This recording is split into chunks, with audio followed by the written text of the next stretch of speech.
now very mobile politics in Malaysia, and in particular the impact of the recent jailing of Anwar Ibrahim. But before we start with that, I'd just like to let you know about things that are coming up over the next few days here at the club.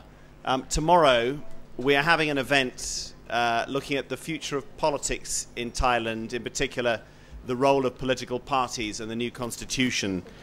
We've brought together, probably for the first time in a forum since the coup, two prominent Pheu Thai MPs, Chatharon Chaiseng, whose last appearance in the club resulted in him going out in handcuffs and being arrested, and Pongtep, who's the former Deputy Prime Minister.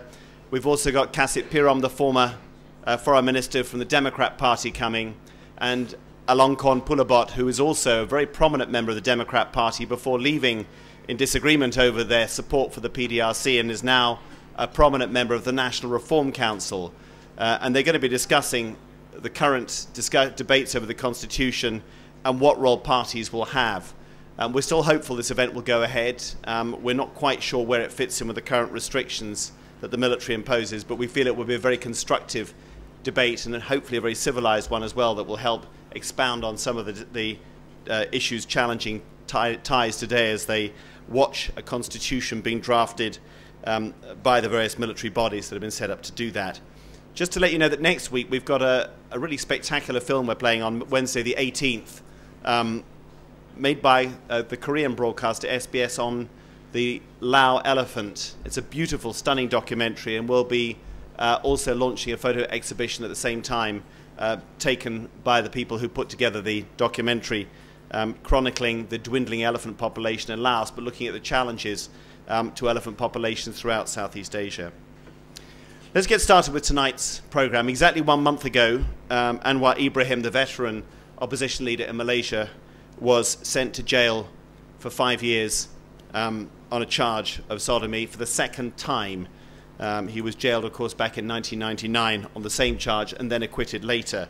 It is broadly seen as an entirely political charge. This antiquated law, a legacy of British colonial rule, has been used against almost nobody else. It's now been used twice against him. Anwar, of course, is the one man who's brought together a coalition that's come close to challenging the governing party's monopoly on power. The same coalition has governed Malaysia since independence in 1957. The Pakatan Coalition, which brings together Anwar's party Keadilan, the ethnic Chinese DAP, and the Islamic PAS party, came very close in the 2013 election to unseating the Barisan Nasional government. It actually won the popular vote, and Anwar is seen as critical as holding that coalition together. Now he's been jailed, of course, there have to be questions about how well that coalition will hold together. There are, of course, very serious questions about the Malaysian legal system and the way it's been used to put this veteran politician behind bars again.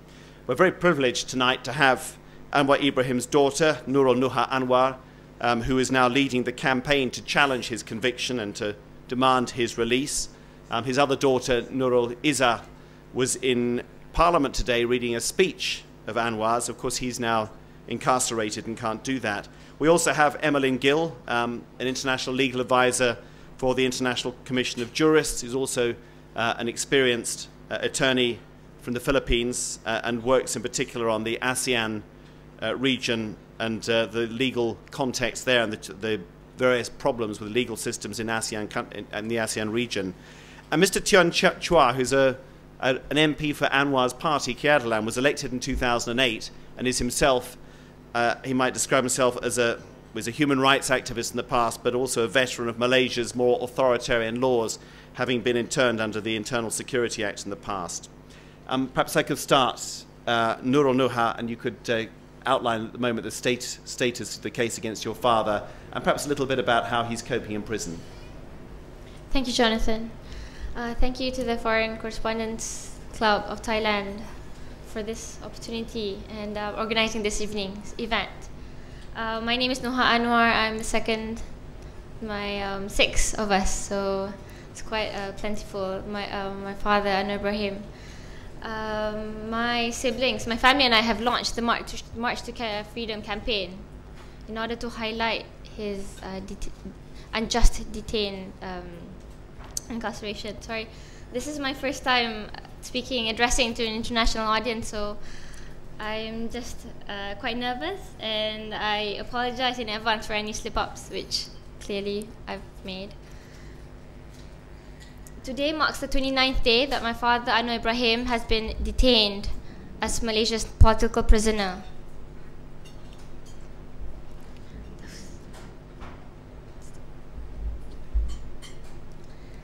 Let me begin by telling you about this wonderful person named Anwar Ibrahim. Not many people know this, but this is his 5th incarceration in this journey of bringing reform and social justice to Malaysia. The first incarceration, as you can see, as when he was a student activist in the 1970s, championing the severe poverty and hardship of poor farmers in this place called Baling, Kedah. He just led a student movement to protest against the government. He was detained for 20 months in using the Internal Security Act, detention without trial. His second incarceration, as you are well aware, is when he was in 1998. He was sacked as Deputy Prime Minister and the Finance Minister. He pushed for reforms under the crony companies that he promised not to have bailed out by the government. So that was a very, very traumatizing time for us. I was 13 at that time. I witnessed police brutality. They came, they broke down the house door. They had guns with them. I still had marks for 5 days when they were pointing the gun at us. They had a special ops mask carrying, and it was really traumatizing to say the least. That night, he was detained. The then IGP Rahim Noor, he was beaten half to death. He was blindfolded, mind you. He was blindfolded. This is hard. Handcuffed, with his hands behind a chair. Beaten half to death, and he was lying in a pool of his own blood for 2 days until any medical care came to him. After that, his 3rd and 4th incarceration, it's an overlap incarceration, never done before. Anything happened in Malaysia. It was in 1999. People referred this as sodomy and corruption 1. The Court of Appeal discharged him in 2004 from sodomy charges, but he had to spend consecutive sentencing, altogether 15 years. 6 were for abuse of power and 9 for sodomy. If the sentencing was concurrent, it was only for 9 years. So they were planning to put him away for 15 years. I mentioned this in order to show that the timeline of the political persecution of my father, to set the stage to those who are unfamiliar with Malaysia's tropical and political climate of selective political persecution. And as you know now, he was re-arrested again in July 2008 at the High Court, which he was acquitted of the charge in 2012. The government appealed against the decision, and the federal courts now reversed the decision in 2014, just in time for local elections. The federal court decision happened right after he announced he was running for local, which directly affected his inability to run for local elections. Eventually, the government appealed and upheld the 5-year sentence to the federal court, and the guilty verdict was reinstalled. Today, he is the opposition leader of Pakatan Rakyat.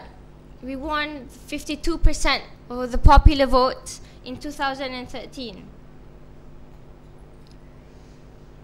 I think that's the real reason why UMNO is threatened his work in establishing a two-party system, which has never done before. It's unprecedented in Malaysia's history. And he played a significant role in bridging reform to the country. This also means he represented the majority to have a change of government, representing voices of Malaysia, bridging racial and religious divide, mind you, in hope of a more just, equitable, and a multicultural Malaysia. My father has been prosecuted 3 times under the 3 consecutive UMNO-led governments, not including the ISA. Yes, I am distraught, but I have the responsibility, like most Malaysians, and we believe and we want a better Malaysia. But above all, I must tell you this. He is a husband to my mother, Dr. Wan Aziza, and a loving father, and a doting grandfather to 6 cheeky grandchildren. He made me what I am today, to that others need rise above your own. His message, continuing the reform agenda and continuing the struggle, has resonated not just for me, but many Malaysians. I'm sorry.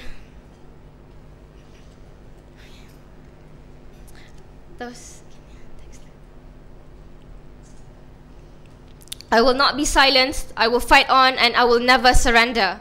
That was my father's last words to the judiciary that persecuted him before he was hauled to prison.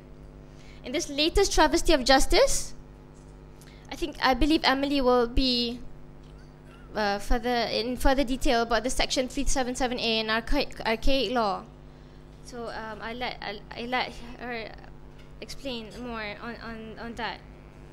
But 7 years, as well as 17 years, has been an eye-opener for me, how the law can be abused at every level of persecution, from the blatant disregard of due process, the basic rules of evidence, and the disclosure of glaring conflict of interest issues, that's among others.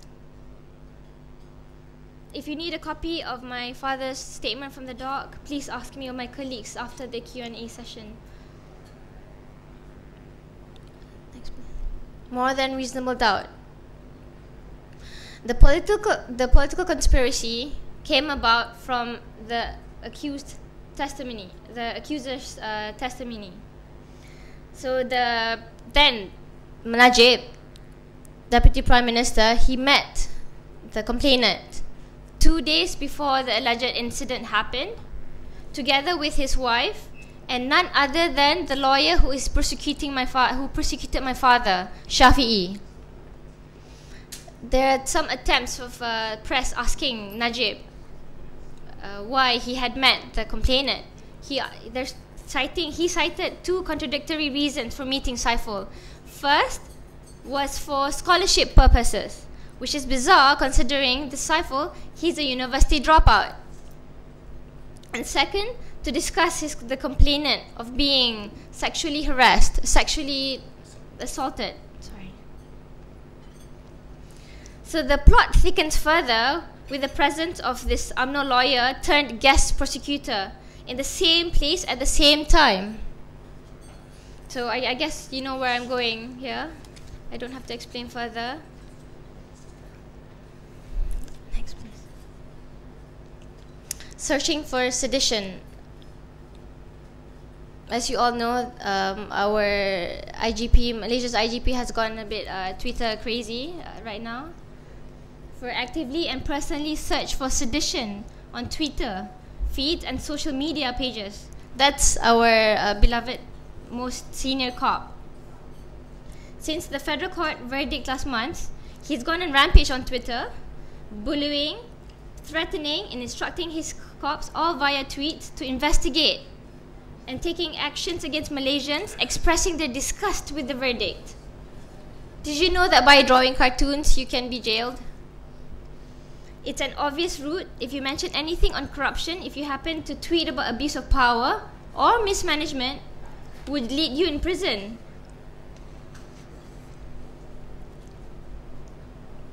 We're just expressing and asking for a higher level of governance, transparent government spending, and a new reform agenda. To most Malaysians, this Twitter frenzy is bizarre. In fact, the crime, it's a huge problem in our country, and there are not enough resources allocated to fight crime. He also threatens openly and unapologetically. He knows that no action will be taken against him, and he can be called criminal intimidation. This has gone really bad. He has announced a special unit just to handle sedition in Malaysia. It's called the D5 unit. Please don't be confused with C4.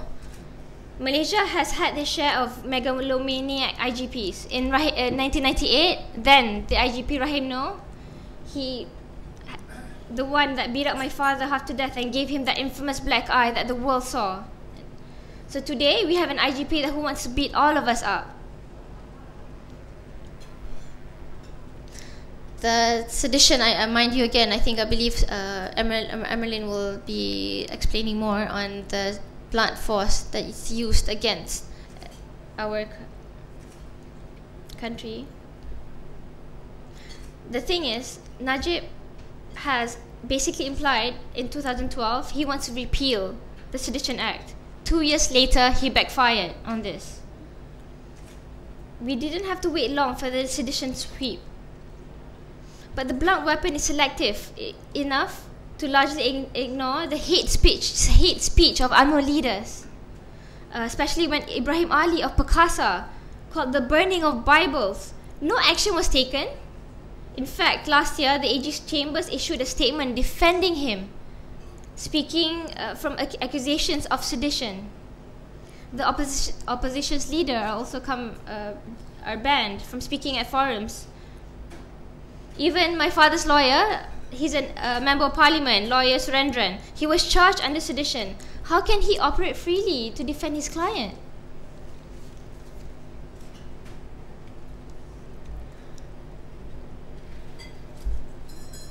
But this is, I think, other false reforms, the Peaceful Family Act. My colleague Tian Chua will cover most of it because he's the political side of things. He is also the member of parliament, so I guess he can brief you more on that. As I pointed out,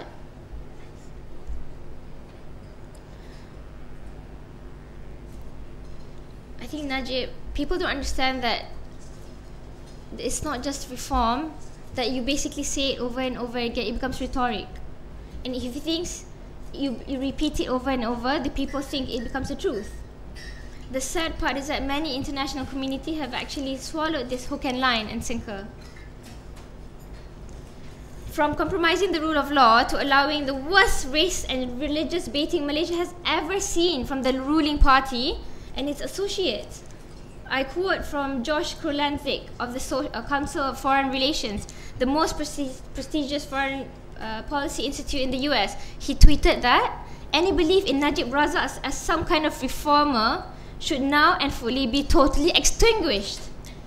So we have now with the sensational one MDB that I think Tian will cover more on.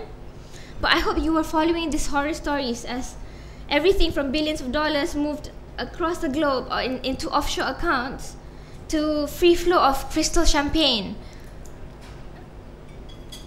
There's even Paris Hilton and Lindsay Lohan thrown in the mix.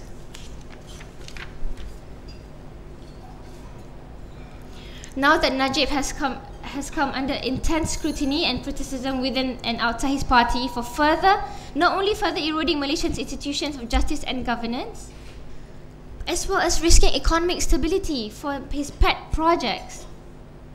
As you all know, that Malaysia is the third largest buyer of prime real estate in New York, next to China, who's number 2. It's just released in the New York Times. These are clear that how the rich are victimizing the poor. We want a transparent process on our government spending. So I think, sensational scandal aside, I must bring you back to why Anwar Ibrahim is such a threat in this ruling regime. Corruption, concentration of power, and concentration of wealth.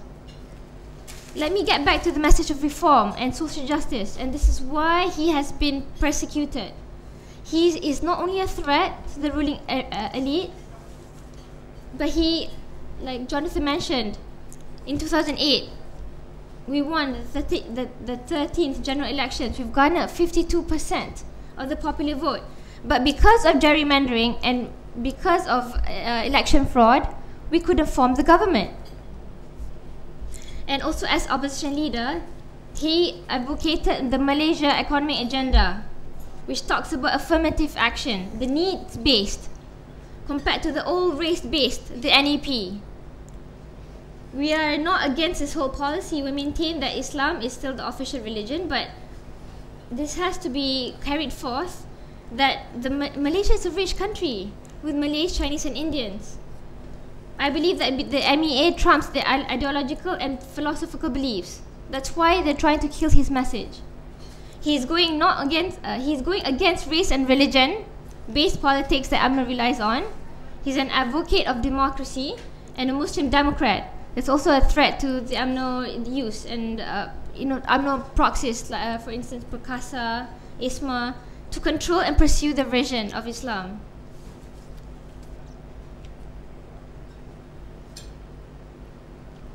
We're very pleased with the quick reaction to Western governments. They've raised a lot of concerns about the rule of law and the due process in the wake of the federal court's verdict. In the international forefront, immediately criticized by the governments, like for instance United States, the UK, Australia, Canada, New Zealand, as well as the European Union. Various human rights and law NGOs have also been vocal in their criticism, including the ICJ, Human Rights Watch, Amnesty, and many observers that monitored the case. But however, governments, I feel, within ASEAN have been largely silent, even as Malaysia takes over the chair this year. That's what we want to emphasize on. To date, Najib has not publicly addressed any of the concerns raised by these governments. But also, I plea and I ask you to help bring this back into the international and regional news cycle, to keep asking questions, to keep a watching brief on the worsening state of rule in Malaysia.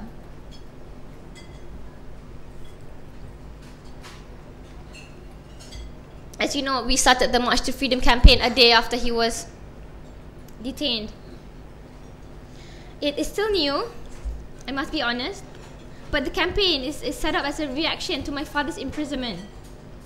We want to use the momentum of support for my father to bring attention to the larger systemic faults in the Malaysian legal system that have allowed this to happen. Political persecution and conspiracy by the government against an individual that has lasted for 17 years. The selective use of Archaic Sedition Act against many activists and opposition leaders to repress dissent and criticism. This is not just me losing my father.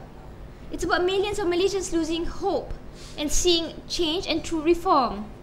He believed in a call to principled governance that lead into accountability, democratic reform and national unity. My father may be in prison, but his reform agenda resonates with the masses.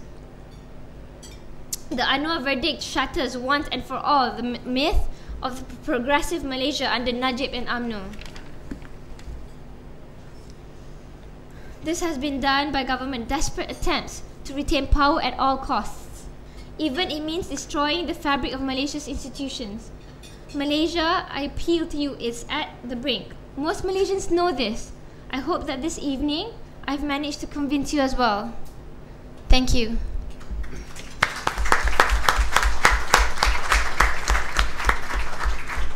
Emmeline, if you'd like to pick up on the broader legal context in ASEAN in which this is happening. Thank you, Jonathan. Before I begin, I'd like to thank the FCCT for inviting us to be part of this panel. I would also like to note that we have been observing the case of Anwar ever since the beginning. In fact, the ICJ has observed both sodomy trials. And I was one of those observers sent by the ICJ to the second sodomy trial. And I would also like to note that I have seen through these hearings that the strength of Anwar's family actually comes from the women in his family. So I congratulate Nuha for coming here and speaking about his father's case. So let me start by reading to you some lines from a report on Malaysia made by the ICJ. The way in which this case was handled by the courts gives some cause for concern. Another line is, the Malaysian judicial system had for some time been under international scrutiny. Concerns had been expressed about it. Another line, at best, it appears to us that the case was handled by the courts with an unfortunate lack of awareness and sensitivity. But given the present situation in Malaysia, there remains an uneasy feeling that it is another example of the strong and powerful attempting to silence unwelcome criticism of public administration. The excerpts that I just read were taken from this report of ICJ. Sorry, I could only print it out because it is one of the older reports of the ICJ on Malaysia. It is from a 1997 case of Dato Param Coomaraswamy, the former UN Special Rapporteur on the independence of judges and lawyers, who was charged under criminal defamation laws of Malaysia for commenting on a highly questionable practice of the Malaysian judiciary at that time. So you can access this 2000 report on a 1997 case in Malaysia of the ICJ on our website. Let me show you another printed out cover. It's the 2004 report of the ICJ. So my point is that these lines could very well be the same lines that we could be using for Malaysia today. Malaysian courts continue to be under international scrutiny up to this day, and the observations remain the same. In fact, in the 2000 report, this one, on Malaysia, which is entitled Justice in Jeopardy, and if you use this title again in a report for 2015 on Malaysia, this title could still be very relevant today. So in this report, there was a section on the first sodomy trial of Anwar Ibrahim. And again, the ICJ repeated itself in the second sodomy trial, saying that this law is a relic of British law and which has long been abandoned in the UK. It has only been used twice for several decades against one person, Anwar Ibrahim. And this actually gives an appearance of bias on the Malaysian judiciary. We have always maintained that sodomy charges are not recognizably criminal offenses under international human rights law. Criminalization of consensual same-sex conduct is a violation of the right to privacy, dignity, equal protection of the law, and a whole host of other rights. I would also like to note that this law, 377B, also exists in other laws in other ASEAN countries. So you see the exact same law in Singapore, but used in another way, and also in Brunei. There will be an upcoming report by the ICJ on that, on how 377B is used across all these countries. Another law that has been used ever since the late 1990s is the Sedition Act. And this we have seen as commonly used to silence critics of the government. It is the same today. Nuha had mentioned the lawyers and political activists who have commented on the recent trial of Anwar Ibrahim and how sedition has been used against these individuals. So last year, ICJ has actually expressed its concern or condemned the arrest and investigation of prominent human rights lawyer and co-founder of Lawyers for Liberty, Eric Paulson. He was arrested and detained under the Sedition Act. And there was that year also Dr. Azmi Sharom and one of Anwar's lawyers, as mentioned by Nuha, and Surendran, and merely for commenting on questions of law and public policy. On that same month, there was another lawyer who was questioned by the police and threatened that Sedition Act will be used against him. This is Edmund Bon, a prominent human rights lawyer and one of the lawyers that ICJ works vigorously with in Malaysia. Immediately after the conviction of Anwar Ibrahim by the federal court, several individuals were arrested and detained, as I said, for commenting on the decision of the court. And one of them is Zunar, for simply tweeting a cartoon lampooning the verdict. He was released after 3 days. It is most especially a concern for the ICJ that very recently, Prime Minister Najib announced that Malaysia will retain and even strengthen the Sedition Act, despite him making a commitment in 2012 to repeal this law. The ICJ has always held that the Sedition Act as being used to stifle and criminalize the exercise of freedom of expression, and is also being used to silence human rights defenders, lawyers, and political activists in Malaysia. It is a law that is clearly incompatible with international human rights standards. What is even more repugnant is the politically loaded manner in which it is typically applied. So as you have noted in the cases that we have mentioned, Surendran, for instance, is a lawyer of Anwar. Azmi Sharom was commenting on a particular question of law, an opinion which the ruling party did not actually like.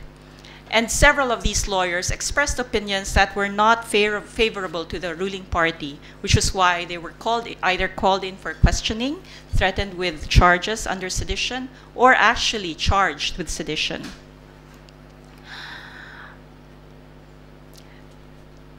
The ICJ has always held that the law on sedition, being overly broad and ambiguous, endanger freedom of expression guaranteed under Article 19 of the ICCPR. We've said this before, and we've heard arguments from defenders of the Malaysian government, perhaps, or friends of the Malaysian government, saying that they do not have obligations under the ICCPR because they are not a state party to this treaty. However, freedom of expression is also embodied in the other treaties Malaysia is a party to, such as the Convention on the Rights of Persons with Disabilities, the Convention on the Rights of the Child, and CEDAW, or the Convention on the Elimination of Discrimination Against Women. Now, one of the questions that was raised when we were talking about what key issues should be discussed during this panel was that what do these events mean to Malaysia's position as a democracy, especially now that it holds the chairmanship of the ASEAN? First, we have to clarify that Malaysia was never a democracy. For more than 50 years, it has been ruled by a single party. Political participation has always been limited, especially for opposition groups and those individuals who do not subscribe to the position of the ruling party. And these individuals or members of the party are either prosecuted, detained, or threatened.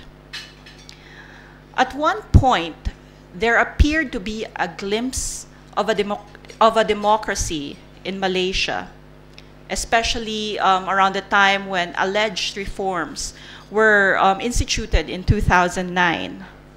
But if you look closely, this was never because there was a genuine intention by the government to build a democracy in the country. This was more, in fact, this more, in fact, appeared to be reforms instituted, this was more, in fact, a response to stem the growing tide of unrest and dissatisfaction among the people. Now that Malaysia is the chair of the ASEAN, there's more scrutiny on the government, not only from within the country, but the international community as well. And there is indeed an increased pressure on Malaysia to get its act together. Especially now, their role is very pivotal because ASEAN is at the cusp of developing regional standards on human rights. However, taking into account Malaysia's track record on human rights, we cannot expect great strides on human rights standard setting in the region with this country at the helm. This is indeed very tragic because the ASEAN is poised to develop a regional human rights mechanism that could be effective and could genuinely address violations of human rights in the region. Thank you very much. Tien Chua, if you'd like to give us a little bit of your thoughts about what happens, the future of Pakatan and Keadalan with Anwar in jail, and perhaps, well, you and I were talking a little bit about what you think was behind the jailing of Anwar. Was it Najib or was it Dr. M? Very direct questions.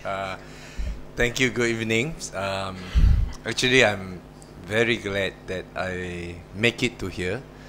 In fact, before I ride on the plane, I have a shadow in my thought that I might be stopped at the airport.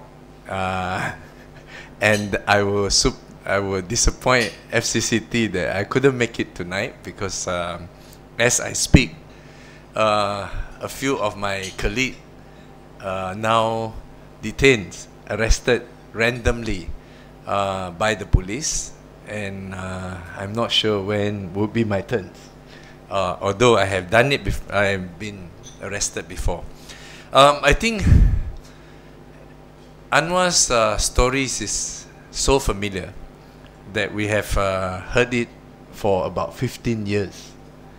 Same charge, same stories. I describe this as it reflects a phenomenon where an autocracy refused to die off and persisted to live with bad habits.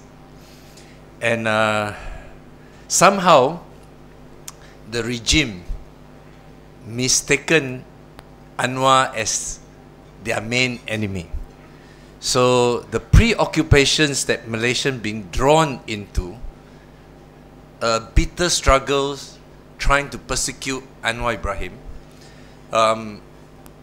as if like the whole country stands still just for the regime to get rid of this one person before they can move on. So this has been, I'm sure this has been devised, rehearsal, and tried out so many times within the small groups of elites that has been in power for more than 50 years, a reality now in Asia. Not many parties that survive so long, and we have UMNOs in Malaysia that continue to see that to rule the country, to govern, to be in government is birthrights. So therefore, political powers, which eventually also lead to economics, wealth of the persons in power, normally has to justify itself by ethnicities and religions. So today Najib's would say that, I would say that Najib is in a situation that never before he feels so vulnerable, and perhaps Najib's vulnerabilities also reflects that UMNO itself is now feeling insecure, also having looked in the region where all their familiar friends have gone and some disappeared and replaced by new elites, and they probably feel quite lonely in these regions. Najib's, though, has been seen as a newcomer, coming in to bring in certain certain rhetoric of change, which everyone sort of very familiar with his talk about transform, talking about one Malaysia. In the initial sense, people think that one Malaysia means inclusivity, means that there will be much more harmonious relations, getting rid of the old supremacy type of racial discourse of UMNO for decades, and but somehow eventually it reduced into some brand names that selling bad products such as one Malaysian gas cylinders, one Malaysian sundry shops, one Malaysia saloon, one Malaysia's financial aids, one Malaysia housing project, etc., etc. And with the eventual explosions of the One Malaysian Development Fund, which basically show that Najib is now sinking itself slowly into a very stinky muds that I think he finds himself very hard to get rid of. I think the questions that a lot of people ask, why persisting in persecuting Anwar Ibrahim? And a lot of people also think that, including some of my colleagues in the party, think that we will have a new episodes after Mahathir's gone. Well, he's not gone, but he has stepped down as Prime Minister. This is the second Prime Minister after the 22 years of one-person dictatorships. Abdullah Badawi's, in his situations, relaxed a little bit of our political atmosphere, allowed some form of liberties and social space to emerge. Najib seems to, in the beginning, seems to follow that trend, and that allowed some hopes. And also with the situation where Pakatan Rakyat after 2008, where we rule in some states and where we were able to deny the two-third majorities in the parliaments, if we begin to give the people of Malaysia a certain sense that maybe we are moving into the directions where this region is moving to, maybe with the exception of Thailand, that there will be a multi-party competitions for powers, competitions in terms of competing who provide the best governance, who provide better policies. Unfortunately, the detention of Anwar Ibrahim scattered this hope. It looks like Najib, after experimenting with some form of liberals propaganda, discovered that he still thinks that the threats coming from opposition need to be handled with the old way.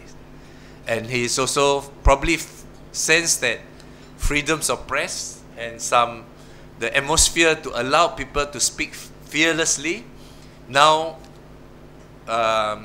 bring in certain periods such as scandals and corruptions now readily available online.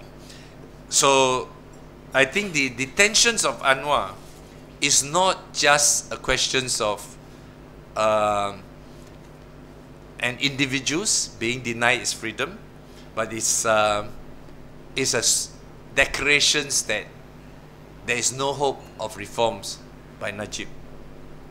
And the question asked is that who actually push to these directions? Until very recently, many people think that since Mahathir is still very powerful, omnipresent, very critical, and very vocal, there is a theory that Anwar was imprisoned just to appease Mahathir.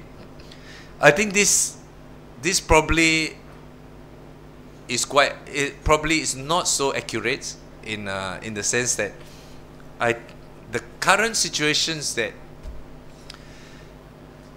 Najib probably feel more insecure with the presence of Anwar than Mahathir.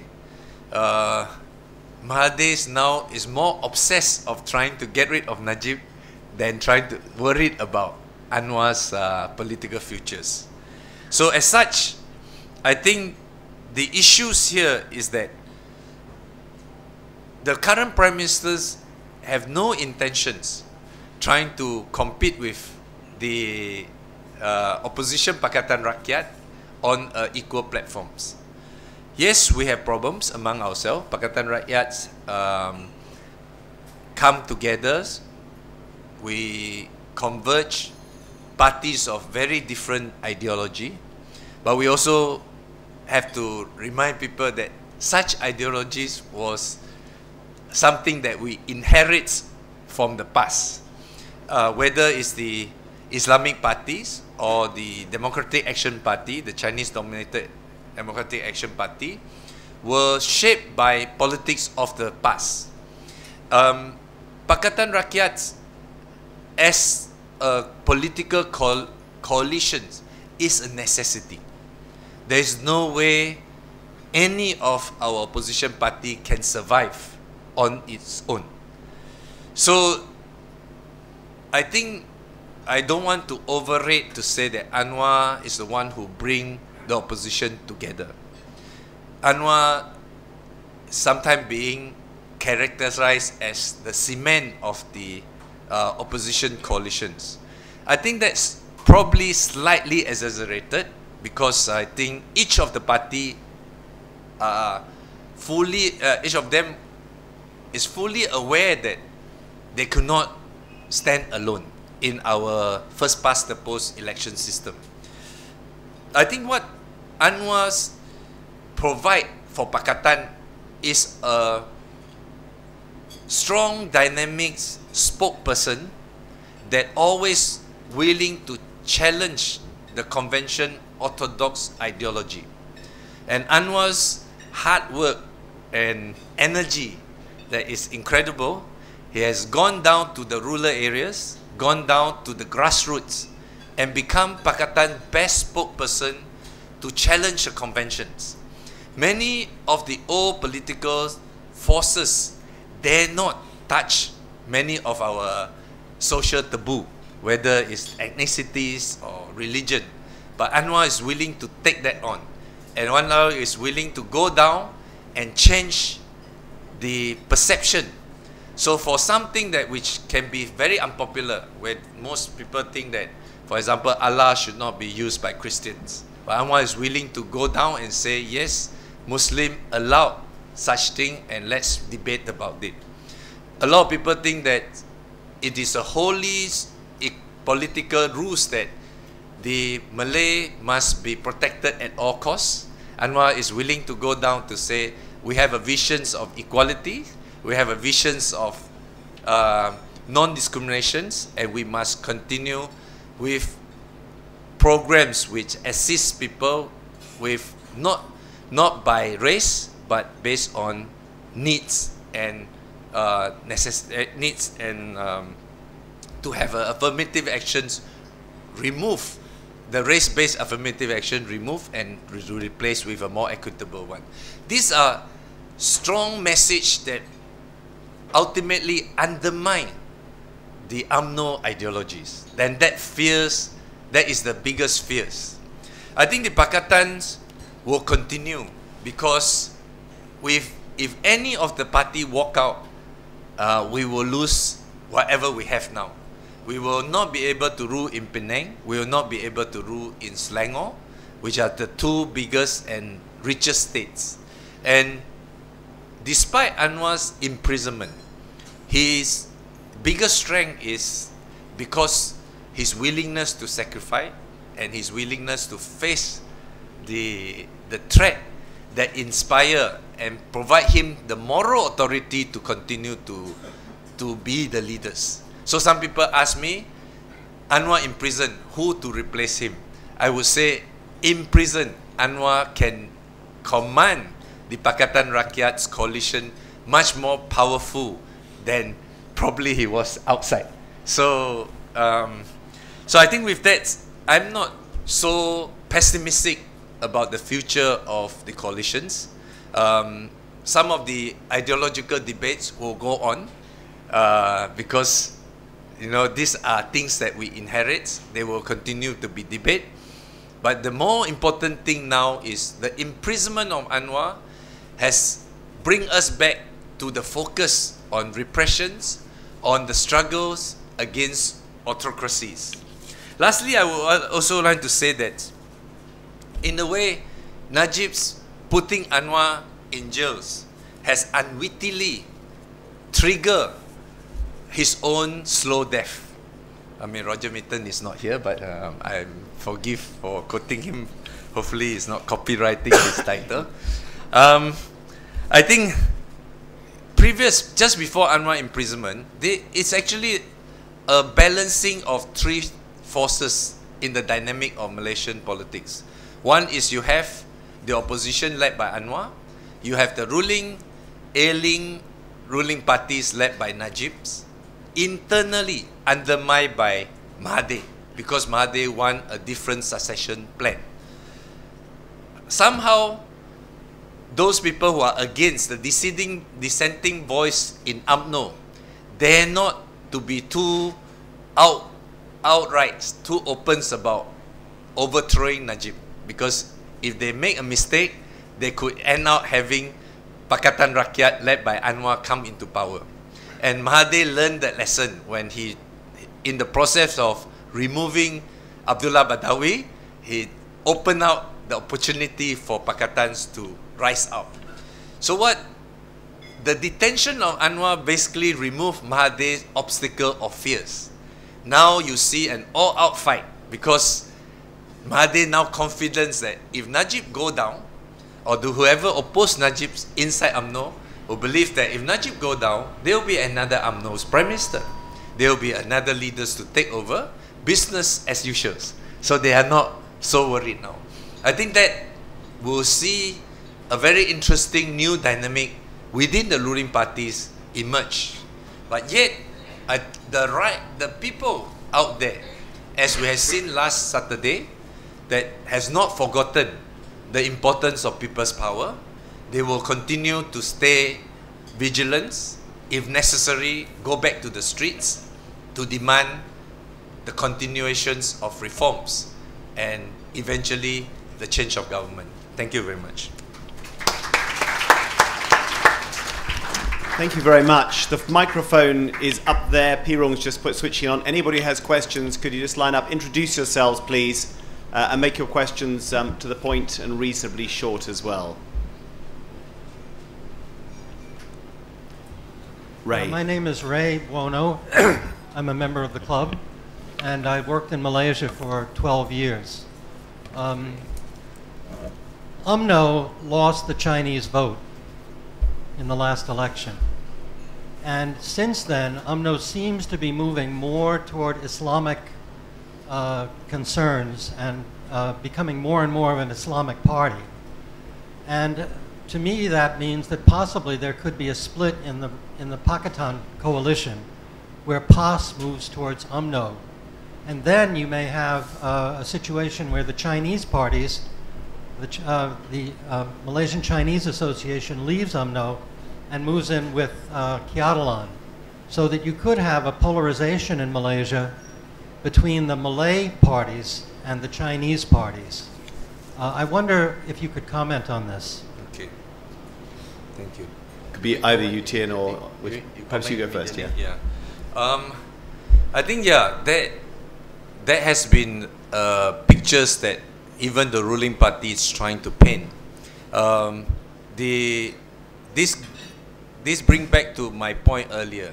With Anwar Ibrahim leading a keadilan as a central force of the Pakatan, even you have small splinter group that leave Pakatan, but essentially we have sizable numbers of Malay populations staying within the oppositions, and it will continue to maintain a multiracial characters. And Anwar Ibrahim's powerful message at the Malay grassroots is something that kill off this simplistic divide between Malay need the political powers to keep their affirmative actions, to keep their scholarships, to keep their jobs, and the Chinese are, greedy private sectors that has trying to undermine it. Anwar articulate a different political language and discourse which will dilute this diversion.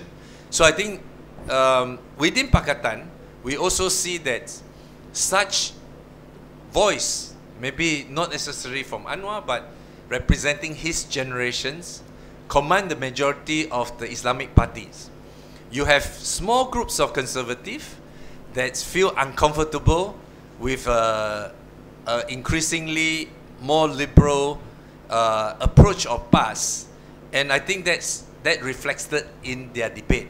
I think any ideological parties will have to undergo such debate.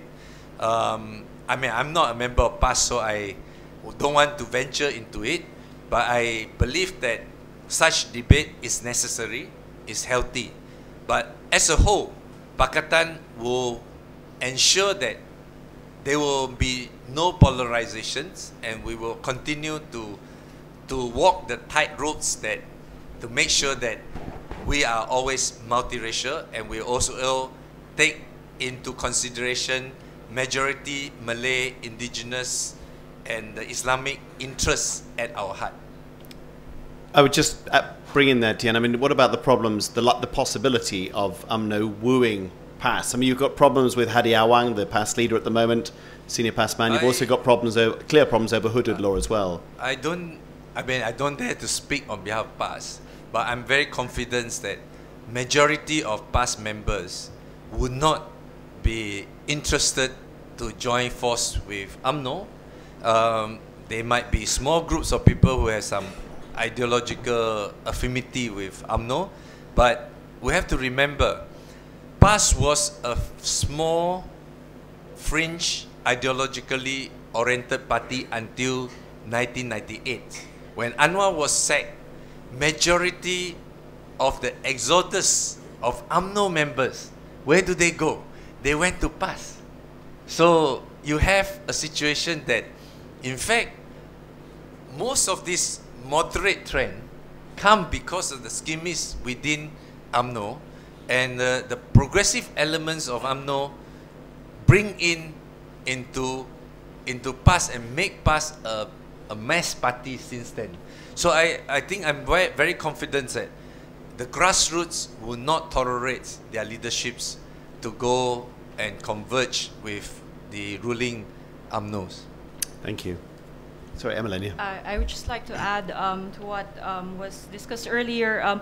We have seen through the years that whenever UMNO feels threatened, it has a tendency of wagging the dog. I would always say wagging the dog. So it always has a tendency of fomenting divisions among the ethnic groups in Malaysia. And this is to detract from the real issues, such as lack of democracy, no upholding of the rule of law. And it is indeed alarming that there is a rising trend of religious intolerance in Malaysia. We don't pretend to be religious scholars, and we are not going to comment on that, but we would like to emphasize that Malaysia has international obligations, and that is it. So religious intolerance should not play into Malaysia at this point. Thank you. The next question, please. Michael Mackey, freelance. It's been very interesting what you've been saying, because you're framing it more or less totally within a political context with some reference to religion and communal interests. What's the economic driver behind this? Our colleague Dr. Chu said that personal power led to vast, he didn't say it, but we have all seen the articles about it being linked to vast economic wealth. Is there an economic driver within this? Can we have some elaboration of that? And also, what are the economic consequences of this? Is it holding back the development of Malaysia economically? Because this always seems to be something that when you go to the Malaysian government websites, they're very keen on developing it. They seem to have been stuck at the same place, I reckon, for about 15, 20 years. Now, isn't that an interesting time frame? Any comments on that? Yeah, I think part of the imperative for change is not just purely liberty is good in itself. I think for the last, as I said, for the last 16 years, we are living like living in a nightmare that never wake up, over an obsessions and over moralizing. I mean, this is a pretense, as if like this is the only important issues. That, to me, the economics motive of it is to hide away the massive immoral activity of embellishment, where ruling elites live in such a pompous and wasteful way, and then they talk about people sodomizing, they talk about the threat of homosexualities, the threats of liberal lifestyle. But I think that's the economic aspect of it. It's just trying to divert. And as Evelyn said, there's also a tendency now, UMNO depart from its previous quite indifference about religion into much more Husseinist type of position, where they even provoke and invite the Islamic Party to join in this crusade. So that to me is again a diversion from a situation where there's an extreme concentration of economic power in a very small groups of elites, where majority of the people fail to enjoy the what's that called, the benefits of the growth. So the gap become bigger and bigger, and the elite need to justify itself and why they have a birthright to govern. So religion become much more frequently invoked to be the justification. I think the economic consequence of detention for Anwar Ibrahim, I said earlier, in 2008, Malaysian public seems to shift a little bit away from even the enthusiasm for us. People now challenging Pakatan Rakyat, show us a better economic policies, show us that we can do better than UMNO. I think that's healthy. I mean, many of my colleagues during my NGO's day has gone through 2 cycles in Indonesia, in Philippines. They have come into power, they gone, some newer generations come in. So, but we have Mahathir and Anwar Ibrahim generations, which is still stuck in this bitter struggle. New creative ideas cannot emerge. There was no level playing field for proper competitions. There was no new ideas that how do we move on from here. I always take 1998 economic crisis as to me the end of the export oriented for these industrializations, and it prompted Southeast Asia as well as country like Korea from a very rigid industrial export type of economy into something more creative. And we have seen it in many of these countries. Taiwan, Korea move on. We have seen Indonesia move on. But Malaysia still stuck in the mindsets of 80s, and our economy seems to be stagnant at a monopolistic, cronyistic, rent-seeking model. And that's no longer very attractive, because in the 80s we can survive because there are very few free market around. Now you have the globalizations and the market is everywhere, and Malaysia will be losing out in this competition despite we have a slightly better head start. That is very unfortunate. Thank you. Go to the next question, please. Ande, I'm a publisher here. My question is about Anwar.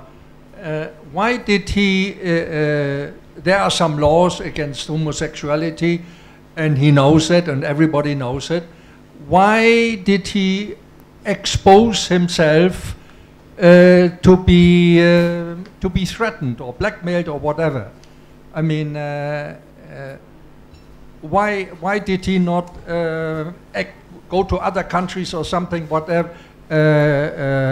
where he can freely live according to his sexual preferences? Why did he?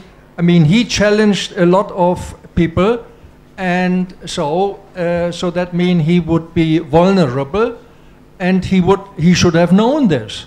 So if one attacks a system and wants changes, would it not be better if somebody is careful of not to expose himself to the laws, whether the existing laws are good or not?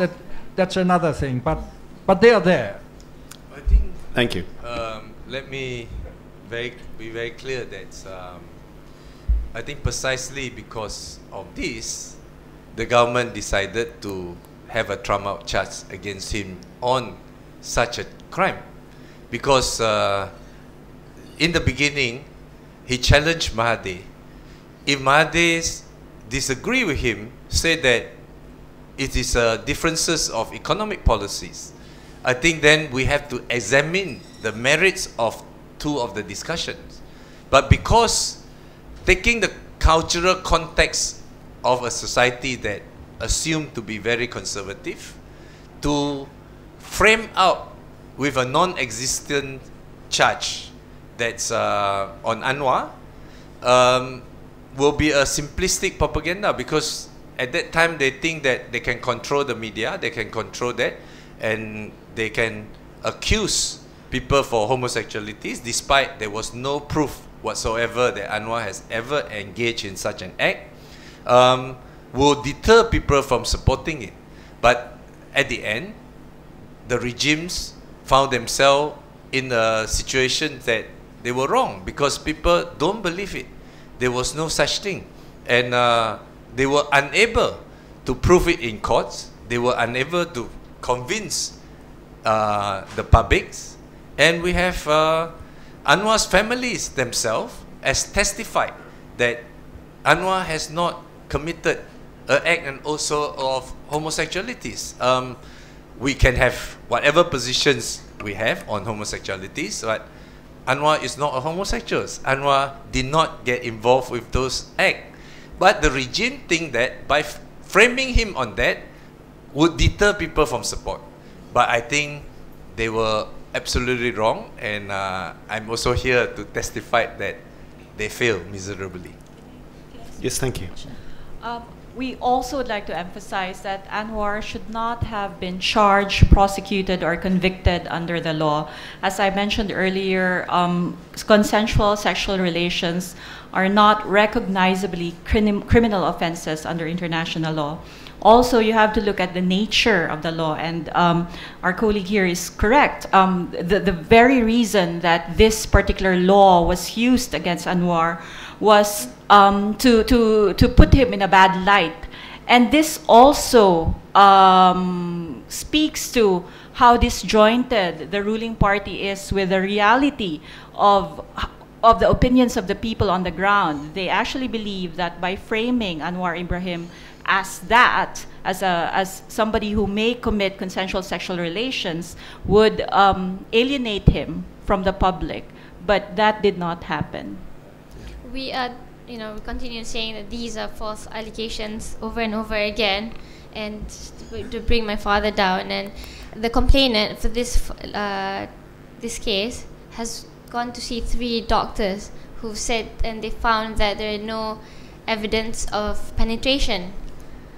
So this case is quite clear. It's just trumped up charges that international media and international Human Rights Watch has condemned the verdict. So the matter shouldn't rise in terms of his innocence. Thank you. Do we have any other questions, please? Nurul, I had one question I wanted to ask you. I mean, your father's 67 years old. He's spent many years in jail before. How has he prepared himself this time? How is he going to? What kind of preparations has he made? How is he going to occupy himself in jail? He's got 5 years ahead of him. It's quite a daunting task, isn't it? It is definitely. We're quite concerned because he's got a medical condition. So we're actually pushing forth the prison to have a better stay for him. We've already reviewed some of the cases, medical cases for his back, but they have not made any special circumstances or made it more comfortable. The first week it was really horrible because they made him sleep next to the toilet, which the squatting down toilet with a 2-inch mattress. So it couldn't cater for his back. He had to sleep on the floor. After relentless letters to the prison, to especially Home Minister, they managed to transfer him the week after, or 2 weeks, to the to the hospital wing of the prison. But as of right now, he's got a table and a chair and a hospital bed, I believe. But it's still not as comfortable. The hospital wing is somewhat designed. They were preparing it a few months before he came to prison. So the ventilation system was really bad. It's all closed for, right? 10. So because the family, we were not allowed to see him. We are only allowed to see him once a month, so that's very horrible. The lawyers, 2 at a time, could probably see him twice a week or once a week, I believe. So we get updates from the lawyers, especially to see his medical condition. Thanks. I think he told me just the day before he was in prison that he was going to reread all the works of Shakespeare, and we had a discussion about which Shakespeare play most aptly fitted the pattern of Malaysian politics at the moment. We couldn't agree on that. Next question, please. Thank you. Good evening, panelists, and Nurul Nuha, assalamu alaikum wa rahmatullah. I have one question for Mr. Tianchua and one question for Ms. Gill. Could you just go back to 97 and 98 again and the economic policies, the differences on that? I'm trying to trace the root cause of how this split between Mahathir and Dr. Anwar started.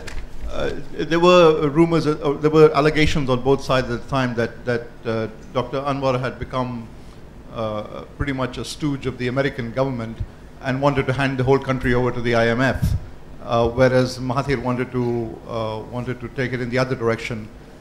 So I was just trying to get to the source of this. What exactly was the differences in those economic policies, if you could clarify that? And one question to Ms. Gill. Ms. Gill, in the presentation that was made by Nurul Nuha, there were some very supportive statements made by the government's senior officials of the United States and Canada and others. These governments have got credibility problems of their own these days, and they are facing serious issues with their own policies related to increased surveillance and breakdown of freedoms and democracies in their own countries as they proceed with their own anti-terrorism and other actions. By putting them on record on something, are you actually helping your cause? It doesn't look as if many of these governments have got much credibility, especially as crackdowns on global freedoms and surveillance and others is becoming really a global problem, with not just in Malaysia, but there seems to be a globally slow death of justice across the board that is underway. Okay, so Tian, like perhaps you could start. Okay, Evelyn, you start. No, go ahead. You started. Maybe you want to toss a coin? Okay. Well, I don't know Anwar at that time. I just came back from overseas and started to work for unions and consultants for many NGOs. I think in 1997-98 split, in the eyes of publics, there are two schools of debates. I think when the economics crisis happened, I mean economy is not a chemical science, so you can't. So I think basically Mahathir decided to explain to the public that all these are the fault of the American, the Jews, and the international capitalism that jealous with the Asians' growth. So therefore, it is a conspiracy that started by George Soros and the gang, and for that we have to fight, and we should not accept any advice from IMF or World Bank. I'm not fond of IMF or World Bank, but I will not accept such simplistic analysis of the cause of the economic crisis. But Mahathir decided, because he sensed that there is a certain rise of people wanting to change the government because of the failure of economy, and he used this to rally a certain nationalist decries, to demonize the international capitalism, to again very familiarly blame the Jews, blame the American, blame the international markets. And I'm not saying the international markets has nothing wrong. I think Anwar at that time took a different approach. He decided that we cannot keep blaming outsiders. We should also take this opportunity to relook into some of our issues, such as the lack of transparency, such as over-optimism by the government institution to ever expanding, such as strong rent-seeking culture that has been built in for the last 10 years, where the growth rates had been good. So the specific argument that come about is that when, I think at that time Malaysians is not as bad as Thailand or Indonesia, that's to the extent that we will go bankrupt. Basically, we have enough reserve to live through the winter. Just that Mahathir instructed the treasury to bail out many of these cronies company, which has been politically connected. Anwar decided that this is not ethical, and he probably, from in my memory, quoting some advice from the IMF that we better build safety nets rather than taking an unethical sense to build out failed businesses.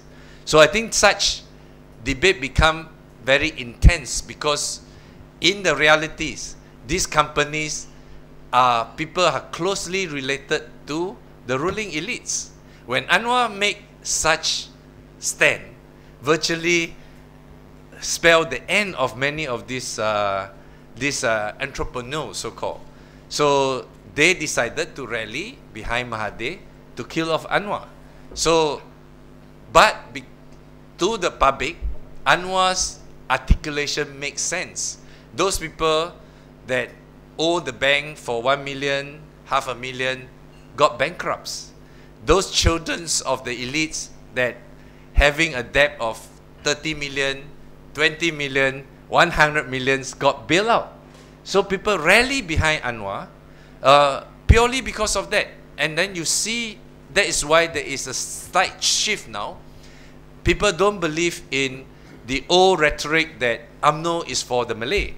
Then you have two types of Malays. The Malays that owe the bank or the government owes have a debt of hundreds of millions. They are okay. Those people, the Malay that own 100,000, their car got towed away, their companies got wind up, they got bankrupt. So this is where the class interests emerge, no longer a rhetoric of the race priority. So I think that's essentially shaped Anwar's political strength that's allowed him to continue. Evelyn, is it any good getting criticism for the US and the EU given their problems? Yes. Well, I would just like to clarify that we did not speak together with these countries. The ICJ has always expressed its independent views on this case, and it has always been consistent in its message. So it does not matter whether it is in Malaysia, the case is in Malaysia, Brunei, Singapore, wherever, in what continent. It has always been consistent that the criminalization of consensual sexual conduct should be abolished. Laws criminalizing consensual sexual conduct should be abolished. 377B in Singapore, Malaysia, Brunei should be abolished, including India if you're looking at other Asian countries. The ICJ has always been very consistent on its message that sedition, wherever it may be, or other national security laws that are used to unduly limit freedom of expression or other fundamental rights should be abolished or amended so that it will be consistent with international human rights law. Thank you. Do we have any other questions, please? Please. My name is Josh. I'm a Malaysia Kini columnist and also, of course, a good friend of Tien for many years. Basically, my question is addressing to Tien. Tien, I've been following you for the last 15 years. I know you're an optimist. You forever will be. Even like 20 years later, if I'm not still there, I'm sure you still maintain your optimism. However, I think we need to do a lot of soul searching. I think Anwar's biggest so-called mistake was when he decided to become a Malaysian leader. Why I'm saying this? Because if we look back in 1997-98, the economic crisis actually, I think, exposed the vulnerabilities of the NEP or the abuse of the NEP by Mahathir to benefit the select few. So a lot of Malays were unhappy because they felt that NEP was being misused, being abused, only to benefit Mahathir's crony, and they would like this to be rectified. Could you actually ask a question, please? That's yes. Fine, My question, no, it's very relevant. I think a lot of these Malays later on, they put their trust in Anwar thinking that he could rectify the mistakes. However, when Anwar decided to become a Malaysian leader, especially after 2008 general election, when Anwar started to talk more boldly about abolition of the NEP and all that, we have to admit that a lot of Malays were driven away, alienated, because they were not confident that under a new mechanism, their interests would be protected. And this represents a significant number of the Malay population, and we need to address that. How can we win back their support without actually alienating, winning enough non-Malay support, at the same time maintaining similar level of Malay support? I think with pass and with pulling your leg and all that, we need to look into how we can move on. And we cannot just talk about Anwar being a reformist and all that. We need to address their concern. And I think their concern is real. And I don't know how Pakatan Rakyat or Keadilan in particular is going to address this very important concern of the Malay community. Thank you. Tien. I think, yeah, it's very difficult for me to discuss political programs in thing. I think it doesn't matter. I think Anwar makes such a choice, and many of us who follow him make the choice, and we have to live with the choice, and we have to continue to work hard. As I said, Anwar's strongest ability is that he was able to go to the grassroots and convince people to look beyond their own ethnic interests, whether it is Malay or Chinese. And I would say we have to emulate such abilities, and there should be more Anwar Ibrahims emerge, and there should be more people who speak with courage and continue to propagate such a belief. So in short, I can only say that. I mean, I think the point being made there was that you can't really just push for reform and still win the base. Now, one of the points about the last election is you, in Pakatan, you talk about having won the popular vote. In first past the post systems, you can, and my own country's an example, still lose. And UMNO played very successfully to the Malay base, and they probably robbed you to some degree of victory by playing on those fears. That's a reasonable point there, that you can't go both ways easily, can you? I think, yes. I mean, we always have to balance out between a principal position, which may not do well politically, or may not be politically expedient, from a situation that you succumbs to such a position. So I think I still believe that eventually majority of the Malay can see through that the current regimes and current economic policy doesn't benefit them. We just have to keep working on it. Tien, may I add also, most of the poor are Malays. Half of the population, Malay population, earn less than 1,500 ringgit. So if you're talking about the need-based, the Malays will still be benefiting from this action. We have the next question, please. Yes. Peter Metcalf, retired but formerly of UNDP. Just a quick question. I read in the newspapers about the possibility of Anwar asking for a pardon from the Malaysian king. Is that still on the table? Is that a possibility, or is that sorry. No, please. As a family, collectively, we filed a petition under the Article 42 for the royal pardon. So it is a petition, not an admission of guilt, because we maintain his innocence. So it's under the miscarriage of justice, which the family has petitioned. However, in the rising case of my father, we found out that any Malaysians can actually sign up the petition. So as of today? Yeah. Today we've launched for the masses to be signing a petition in hopes for getting a pardon for my father. Yeah, I just in the normal legal sense, a person convicted can appeal to the king for pardon. Normally, this is a sense that asking for mercy. In this case, we are invoking a slightly different clause, which is the institution of the palace as a final resort for any miscarriage of justice. So it is a third-party appeal. It is not a normal pardon process in the legal sense, but it is a popular move to call on the palace to step in when there is the institution fail to uphold justice. Do we have any other questions? Please. Hi, my name is Joe. I'm a student here. I'd like to ask a question to Mr. Chan Chua. Should you win the next general election, how are you going to, govern, considering the fact that each of the parties have got very vast different ideologies? For example, PAS is very Islamic, DAP is very secular, and PKR is PKR. So as opposed to the current administration, they've already proven, despite the fact that they've got various, ideologies per se. So may you comment on that, please? I used to think it's very difficult until I see how the Germans, conservative, and the socialists come together.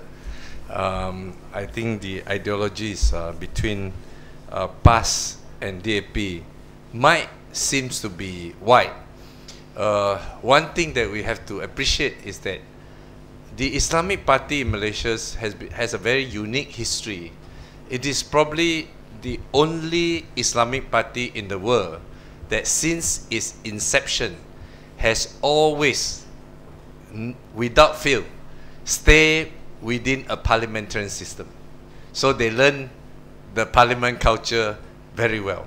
So in short, which they may not like it, I think they are a very pragmatist party.